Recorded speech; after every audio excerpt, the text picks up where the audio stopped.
I'm back to work this week, whereas last week I could pump 3 out quite easily with no gym to work in.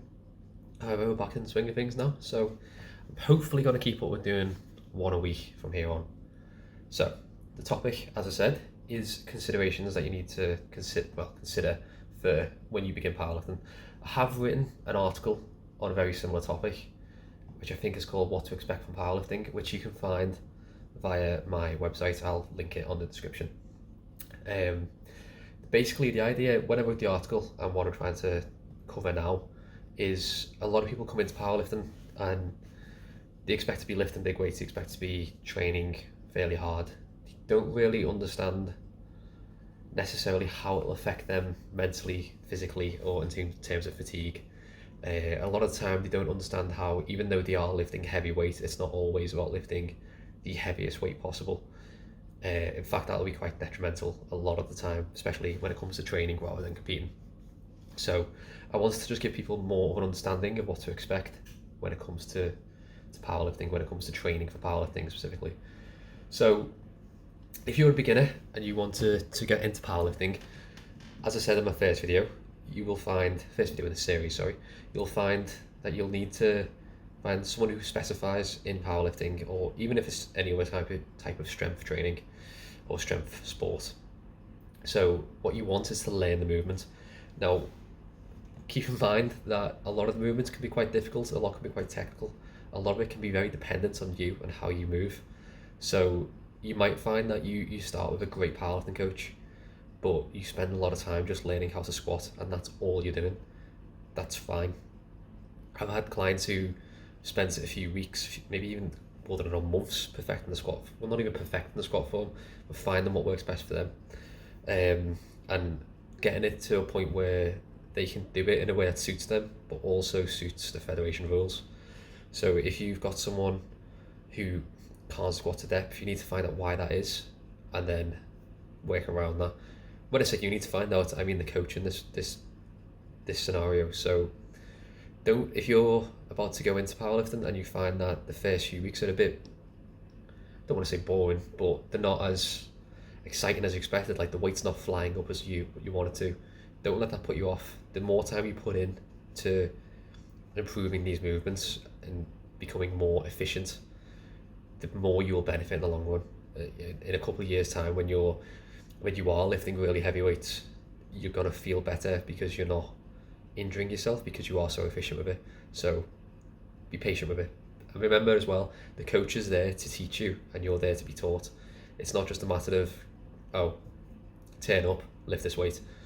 If you don't know how to lift the weight, you need to be taught and you need to be open to that. So keep that in mind. As I said as well, I hinted at it before, lifting really heavy weights when it comes to training isn't always a good idea. In fact, the majority of powerlifting coaches will give you heavy singles or heavy sets, and then they'll back you down after that, or maybe even before that in some ways. But the idea is the heavy ones are there to give you confidence with that kind of weight, particularly if the first time you squat and it's a heavy weight, it'll hit you psychologically as you unrack. You'll maybe not necessarily panic, but you might start thinking a bit too much about it, and you don't really want to be in that state. You want to sort of be used to it and know what mindset to be in when you go into those lifts. So keep in mind that when you do have a heavy set or a heavy top single in powerlifting, in training, this is not a competition, in training, it's there for a number of reasons. One is to get you used to that weight. Generally, a top set in training will be a weight that your coach knows you can do. It's there so that you build confidence with it, so that you're not going to go to a competition and think, oh no, I can't do this opener. Because when you've done this top set, it'll be similar to an opener, maybe even the exact opener you do. So when you go to a competition and go to do, say, 110 kilo on a squat, if you've done that as a top set a few times, your confidence will be sky high. You know you can do it. You know it's fine. So then that is one of the reasons today. It's not the top set isn't there for you to get a new PB. If you do get a new PB with it every week, great. Training's going well. If you don't, it's not the end of the world. it probably means that the weight that you're hitting there, you're now hitting for 90%. If that was your old PB, your 100% is higher. So you want to keep that in mind. You don't want to be hitting new weights every week. If you're hitting 100% for a single, as an example, on a training session, your volume sets are going to be hard. You're not going to get anything from the volume sets. The volume sets are there to build volume, which will get you stronger, get you bigger, if that's what you're going for, and also just to practice. But if you tire yourself out to the point where you can't do the volume sets properly, you're not gaining anything from it. The practice that you're meant to be getting will now be in tired or bad form, and you don't really want that. So keep that in mind. You don't want to go mad with the weight. I know it can be really easy to think, oh, 90% of my 1 rep max is moving really well today. Maybe I'll just try a new 1 rep max and see how that goes. It's really tempting, but at the end of the day, if you save that, your old 1 rep max will be moving like an opener in a few weeks. That's generally how the powerlifting sessions will go, especially in my group. That's how a lot of people will train. So a little bit of a rant there, but we'll move on. So another thing to consider is volume and intensity. So the volume will be just the sheer amount of either the exercise that you're doing or the weight that you're doing. So if you're doing 5x5 with 100 kilo, that's 25 reps times 100, so 2,500 kilo of volume right there. The intensity will be how hard it is. So if 100 kilo was your 5 rep max, that would be incredibly hard. That would be really intense. So that's what you want to consider as you're building up towards competition. The volume will be going down as the intensity goes up. But when you're earlier on in the training cycle, so say if you're doing more hypertrophy or just learning the movements, as you would be if you were a beginner, your volume will probably be fairly high. It might not necessarily be sets of 8, it might be loads of sets of 2 or 3, or even ones, because at the end of the day, powerlifting is a sport that's based on doing a single rep at a time. It's all well and good if you can do a good set of 8, but if you can't do a good set of 1, it doesn't really translate to the platform. So in terms of volume, that will initially start probably medium and then build up to high as the intensity comes up a little bit. And then as you move into more of a strength phase, the volume will drop a bit as the intensity comes up further. Now, once these start to build up, you will get more and more fatigue. Now, managing the fatigue is why in the previous point of understanding how to handle top sets is so important, because if you don't manage this fatigue, it'll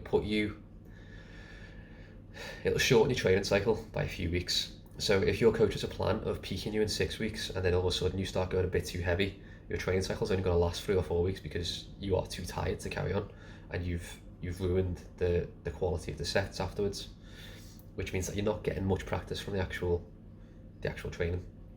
So as your fatigue builds up, you will eventually recover worse. So generally the idea is as you're peaking towards comp, as you're getting closer to a competition, the fatigue will build up more and more. And then as your body's trying to recover and make up that extra ground, so if your fatigue's increasing by 5%, your body's trying to recover that extra 5%. At a certain point, you're going to get to, say, a point where you're just about recovering. And you don't want to get to the point where you're getting injured, because obviously that's never a good sign. But you want to get to the point where you're just about recovering, and then all of a sudden the volume and intensity will drop, and all of a sudden your recovery's going up, and your body's used to recovering, say 100%, and all of a sudden you're only hitting it with 80% fatigue. Then your body's going to over recover by 10-20%. That's 20% is a bit big, but if you time this peak right, when you get to competition, that extra recovery will mean that your performance is that much better. So this is why managing fatigue and managing these training cycles is so important, particularly as you're getting close to competition. So you don't want to be 3 weeks out and then thinking, oh, I'll test my maxes just to see what I can do. You're just going to ruin your training plan. There's no real good logic to it other than a bit of an ego boost, which in powerlifting isn't going to help, not on the platform. If you can't do the weight on the platform, it doesn't really matter what you do in the gym.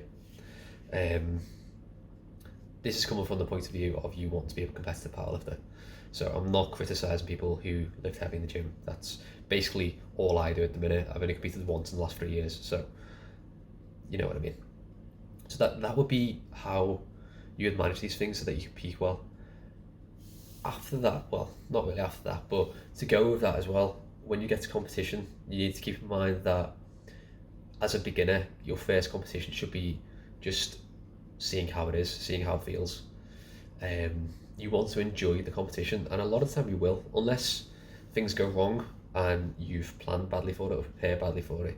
It should go well. There should be no reason why you'll fail or you'll not enjoy it, unless it's just not for you, which is fair enough.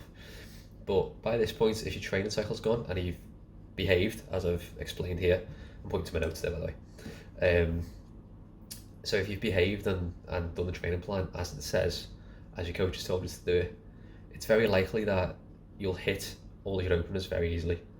So your first competition should be about you getting your openers in, getting numbers on the board, and then maybe going for slight PBs. If you don't get PBs in your first competition, it's fine, because technically whatever you put on the board in your first competition is a competition PB. So just use it to build on, and then your next competition, try to beat those again if you can. So just keep building at first. Don't worry so much about what the other person's doing or the other person in your weight class is doing. It's just improve on yourself for a while, and then when you realize how to go into a competition in a certain mindset or in a certain physical set, if the training cycle that you've done hasn't worked as well as it could have, you'll change things again. It really depends on the person. So use those first few competitions to just learn how to compete, because how you do competition attempts, powerlifting attempts on a day, like what jumps you need to take, what mindset you need to get in, how you handle your food, how you handle your hydration, all of that comes into it. A lot of that will be down to you personally, but a lot of it will be handled by your coach as well. So it just depends on how much trust you have your coach too. So as a beginner, you want to be, 1, getting a coach, I'd say. 2, listening to the coach, always a good one. And then 3, just continually learning. Even if you don't do any competitions, which as of right now is difficult to do anyway, you want to just be continuously learning. So if you are doing competition, use the experience, get plenty of experience in your first couple of years is what I would say. I think I did 6 in my first year. So I learned a lot from that, and it wasn't until about the 5th one, I think it was, that I realised what mindset I needed to be in and how to enjoy the competition. And then every competition from then on, I've really enjoyed.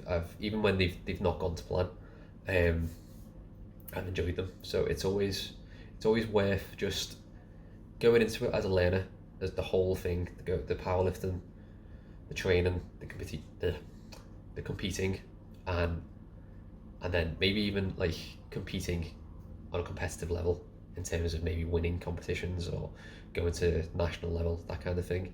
So I'll link the article that I wrote that's very similar to this in the description, which should give a bit more context to what I'm saying. I know some people prefer video form, so now you have both.